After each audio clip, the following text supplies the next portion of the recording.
अरे हमारे अखिया कमाल करे गौआ में मार चका चौक देखी माल चका चौक देखी हो।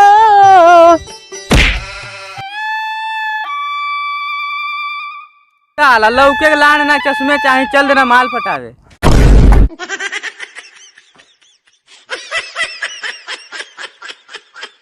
रे आन्हर कहबे रे, हम आन्हर तो के लौकता नी, सारा दुनिया माल हम देखता नी तो आन्हर कहबे।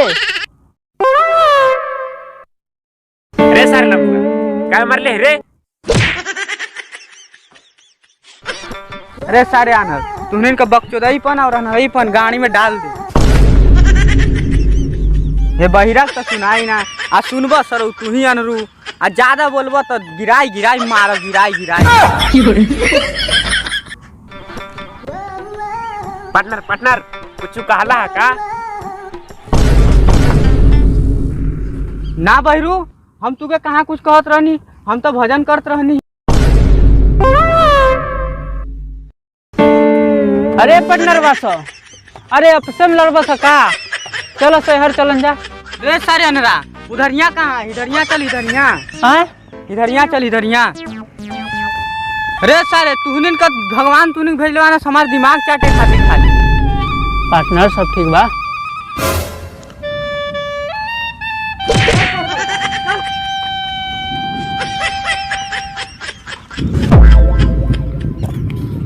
लगाए लेनी अकिया में काजल रजाऊ, लगाए लेनी अकिया में काजल रजाऊ।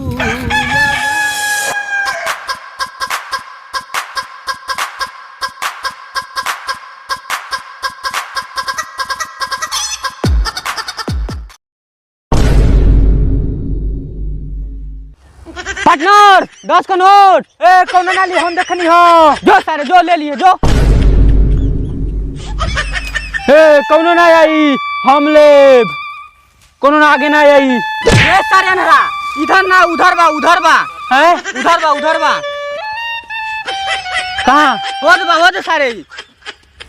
रे सारे अनहरा हैं? हो दे कहाँ? हो दे। रे सारे अनहरा आई हो। रागिनी रे सारे अनहरा कई का नोट रे, कई का नोट बड़ा खुश हो दिले। कई का नोट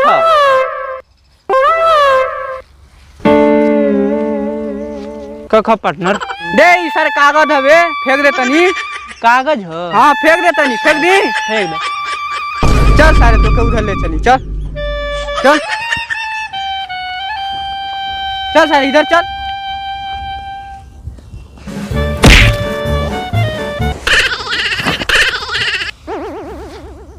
ए लंबू का भइल है, काहे मरला है। बहिरा तो के हम का बताएं, तो के सर सुनैबे नहीं करी तो सारे शांत रहो।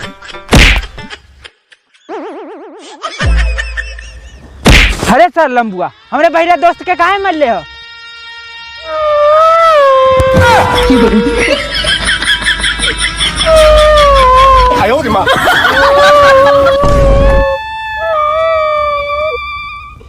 का बोल पार्टनर काहे रोवत रहा?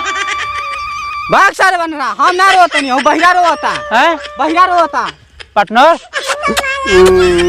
चुप रहा, पार्टनर चुप रहा। और वैसे भी हम अनहरा और तू बहिरा, आई सब लंबुआ मार मार के फायदा उठावता। चुप रहा जान। पार्टनर हैं? तू तो बड़ा दिमागी वाला। अरे वो तो हम बचपने से हैं। ए सारे बहिरा ओके का समझावत ले, उसार पहले ही बहिरा ओके सुनाई दी।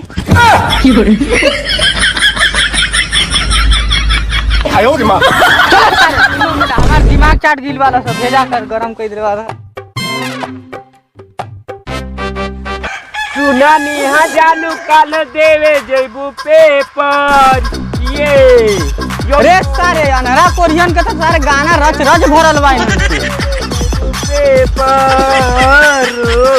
ये पार्टनर चलो सब तूनी खातिर केक छुपैले बानी, जोन पाई उ खाई आधा। केक चलो ढूंढो।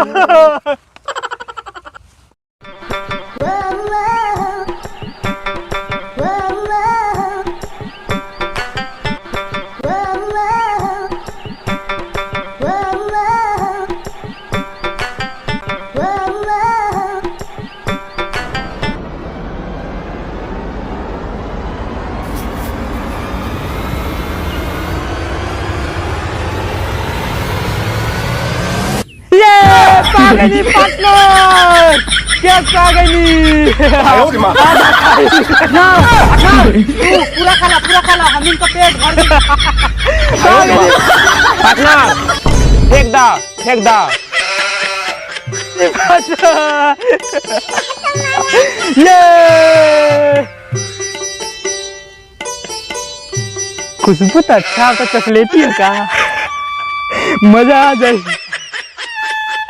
पार्टनर ई जवन तू हाथ में लेले वाला ना, ई श्री श्री भाई जी के चित्रफल है, यानी कि पेवर गोबर। हाँ